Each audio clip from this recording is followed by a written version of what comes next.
இது ஒனி நியூஸின் சுவிட்சர்லாந்து செய்திகள். செய்திகளை வாசிக்கும் நான் கனிஷ்கா குணபாலன். முதலில் தலைப்புச் செய்திகள். சுற்றுலா சென்ற பெண் குறித்து வந்த குறுஞ்செய்தியால் சோகத்தில் ஆழ்ந்த குடும்பம்.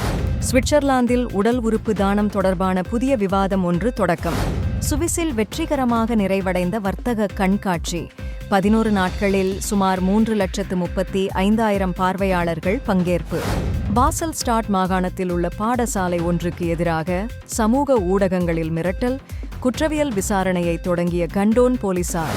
சுவிட்சர்லாந்தில் உள்ள பெரும்பாலான நாடாளுமன்ற உறுப்பினர்கள் அச்சுறுத்தல் போன்ற விரோதச் செயல்களை எதிர்கொண்டுள்ளதாக அதிர்ச்சி தகவல். தொடர்வன விரிவான செய்திகள். தனிப்பட்ட வெப்சைட், ஆப் உருவாக்கம் மற்றும் ஆன்லைன் ஷாப்பிங்கான ஆப் அண்ட் வெப்சைட் என எல்லாவற்றையும் படுகா நிபுணர்கள் மூலம் உயர்தரத்திலும் மலிவான விலையிலும் செய்து கொடுக்கிறார்கள். பாடுகா சாஃப்ட்வேர் சொல்யூஷனை தொடர்பு கொள்ளுங்கள். எனக்கு பிடிச்ச காரை பார்த்தாச்சு. இனிதான் வேலையே இருக்கு. லீசிங், இன்சூரன்ஸ் எல்லாம் செய்யணும். இதுக்கெல்லாம் நமக்கு நேரம் இல்லையே. அதுதான் யோசனையா இருக்கு. இந்த மாதிரி விஷயத்துக்கு தான் சுவிட்சர்லாந்துல ஒரு தமிழர் நிறுவனம் இருக்கு. நாம ஆசைப்பட்ட கார் எங்க இருக்குன்னு சொன்னா போதும். குறைஞ்ச வட்டி வீதத்துல லீசிங் பண்ணி வீட்டுக்கே டெலிவரி பண்றாங்க. சுவிட்சர்லாந்துல நமக்கு பிடிச்ச காரை அவங்களே எல்லா வேலையும் செய்து வீட்டுக்கே டெலிவரி செய்றாங்களா? நாங்க நம்புறது ஸ்கை ஆட்டோவை மட்டும்தான்.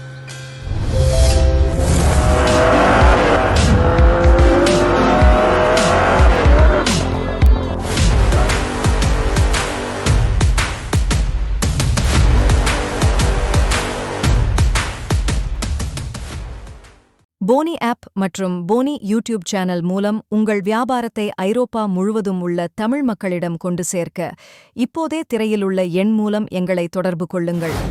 அயர்லாந்தைச் சேர்ந்த ஒரு பெண் சுற்றுலா செல்வதாக கூறிவிட்டு புறப்பட்ட நிலையில் அவர் மருத்துவர்கள் உதவியுடன் தனது உயிரை மாய்த்துக் கொண்ட தகவல் அவரது குடும்பத்தை அதிர்ச்சியிலும் சோகத்திலும் ஆழ்த்தியுள்ளது. இந்தச் சம்பவம் கருணை கொலை மற்றும் குடும்பங்களுக்கிடையேயான தகவல் தொடர்பின் முக்கியத்துவம் குறித்த கேள்விகளை எழுப்புகிறது. அயர்லாந்தின் கவனச் சேர்ந்த மாவுரீன் ஸ்லோ ஜூலை 8 தன் தோழியுடன் லிதுவேனியாவுக்குச் சுற்றுலா செல்வதாக குடும்பத்தினரிடம் கூறிவிட்டுச் சென்றுள்ளார். ஆனால் மறுநாள் இரவு மாவுரீனுடைய மகள் மேகன் ராயலுக்கு மாவுரீனின் நெருங்கிய நண்பர் ஒருவரிடமிருந்து ஒரு குறுஞ்செய்தி வந்துள்ளது. அதில் மாவுரீன் சுவிட்சர்லாந்துக்குச் சென்றிருப்பதாகவும் அங்கு மருத்துவர்கள் உதவியுடன் தனது உயிரை மாய்த்துக் கொள்வதற்காகவே அவர் சென்றுள்ளார் என்றும் இந்த விடயத்தை யாரிடமும் சொல்ல வேண்டாம் என சத்தியம் வாங்கியதாகவும் குறிப்பிடப்பட்டிருந்தது. இதனைக் கேட்டு அதிர்ச்சியடைந்த மேகன் உடனே தந்தைக்குத் தெரிவித்தார். பின்னர் அவர் மனைவியை தொடர்பு கொள்ள முயன்றபோதும் முடியவில்லை. மறுநாள் மேகனுக்கு வாட்ஸ்ஆப்பில் சுவிட்சர்லாந்திலுள்ள பெகசோஸ் என்ற கருணை கொலை அமைப்பு ஒரு செய்தியை அனுப்பியுள்ளது. அதில் மாவுரீன் மருத்துவர்கள் உதவியுடன் தன் உயிரை மாய்த்துக் கொண்டதாக தெரிவிக்கப்பட்டுள்ளது. மாவுரீன் ஏன் இத்தகைய முடிவை எடுத்தார் என்பது புரியாமல் அவரது குடும்பம் குழப்பத்திலும் அதிர்ச்சியிலும் ஆழ்ந்துள்ளது. சுற்றுலா சென்றதாக கூறிச் சென்ற மாவுரீனுக்கு அஸ்தி அவரது வீட்டுக்கு அனுப்பி வைக்கப்பட்டு இறுதிச் சடங்கு செய்யும் நிலை ஏற்பட்டதால் அவரது குடும்பத்தினர் ஆழ்ந்த சோகத்தில் உள்ளனர். சுவிட்சர்லாந்தில் உடல் உறுப்பு தானம் பெறுவதற்காக ஏராளமானோர் காத்திருக்கும் நிலையில் அது தொடர்பான புதிய விவாதம் ஒன்று சுவிஸில் தொடங்கியுள்ளது.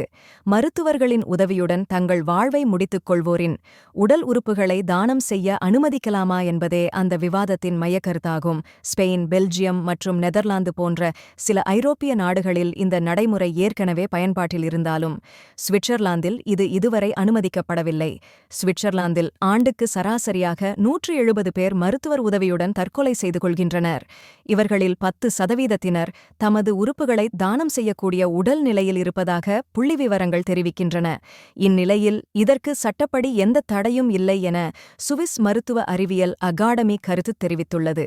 இதனையடுத்து இந்த விடயம் தொடர்பான தேசிய மட்டத்திலான கலந்துரையாடல்கள் சுவிட்சர்லாந்தில் தீவிரமடைந்துள்ளன. சுவிட்சர்லாந்தின் 82வது வர்த்தக கண்காட்சி கடந்த ஞாயிற்றுக்கிழமையுடன் வெற்றிகரமாக நிறைவடைந்தது. 11 நாட்கள் நடைபெற்ற இந்த கண்காட்சியை சுமார் 3,35,000 பார்வையாளர்கள் பார்வையிட்டுள்ளதாக ஏற்பாட்டுக் குழுவினர் தெரிவித்துள்ளனர். இருப்பினும் இம்முறை கண்காட்சியின் போது இடம்பெற்ற சில விரும்பத்தகாத சம்பவங்கள் கவனத்தை ஈர்த்துள்ளன. குறிப்பாக கண்காட்சி மைதானத்தில் இருந்து தப்பிச் சென்ற 3 கால்நடைகளால் பெரும் குழப்பம் ஏற்பட்டது. இதனால் 2 குழந்தைகள் காயமடைந்தனர். தப்பியோடிய மாடுகளில் ஒன்று மிகுந்த ஆக்ரோஷத்துடன் காணப்பட்டதால் அது சுட்டுக் கொல்லப்பட வேண்டிய நிலை ஏற்பட்டது. இதேவேளை ஒவ்வொரு ஆண்டும் போலவே இம்முறையும் பொது இடங்களில் சிறுநீர் கழிப்பது ஒரு பிரச்சினையாக காணப்பட்டது. இந்த ஆண்டு பொது இடங்களில் சிறுநீர் கழித்த குற்றத்திற்காக 46 பேருக்கு தலா 60 பிராங்குகள் அபராதம் விதிக்கப்பட்டது. இதன் மூலம் நகர நிர்வாகத்திற்கு அபராதமாக 2760 பிராங்குகள் வருவாய் கிடைத்துள்ளமை குறிப்பிடத்தக்கது. சுவிட்சர்லாந்தின் பாசல் ஸ்டாட் மாகாணத்தில் உள்ள பாடசாலை ஒன்றுக்கு எதிராக கடந்த சனிக்கிழமை சமூக ஊடகங்களில் மிரட்டல் விடுக்கப்பட்டது.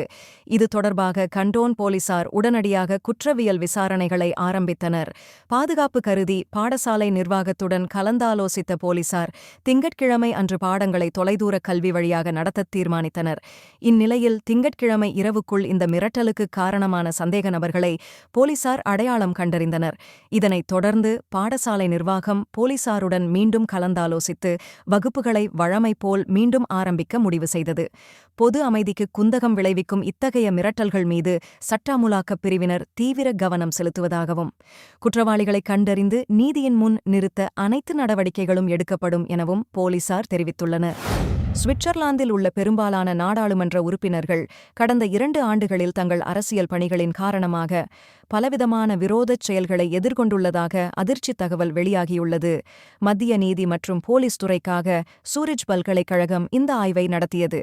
தேசிய நாடாளுமன்றத்தின் 2 அவைகளிலும் உள்ள உறுப்பினர்களில் 98% தனிப்பட்ட தாக்குதல்கள், வெறுப்பு பேச்சு, அச்சுறுத்தல்கள், அவதூறுகள் அல்லது வன்முறை போன்றவற்றுக்கு ஆளானதாக தெரிவித்துள்ளனர். குறிப்பாக சுவிஸ் மக்கள் கட்சி மற்றும் பசுமைக் கட்சியைச் சேர்ந்த உறுப்பினர்களே இத்தகைய விரோதச் செயல்களால் அதிகம் பாதிக்கப்பட்டுள்ளனர்.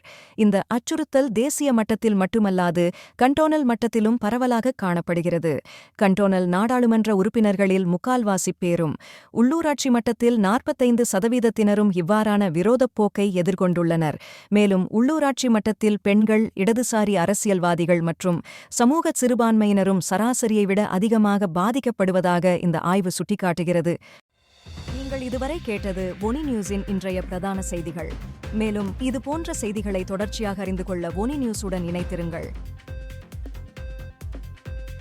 வணக்கம். ஒனி ஆப்புக்கு வரவேற்கின்றோம். உலகம் முழுவதும் உள்ள தமிழர்களை இணைக்கும் ஒரு தமிழர் தளம்.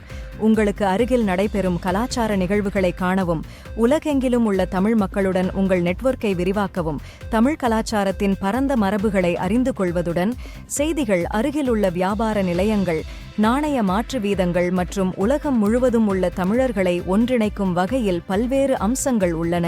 இது நமது அற்புதமான வரலாற்றையும் கலாச்சாரத்தையும் கொண்டாட ஒரு இனிமையான இடமாக இருக்கும்.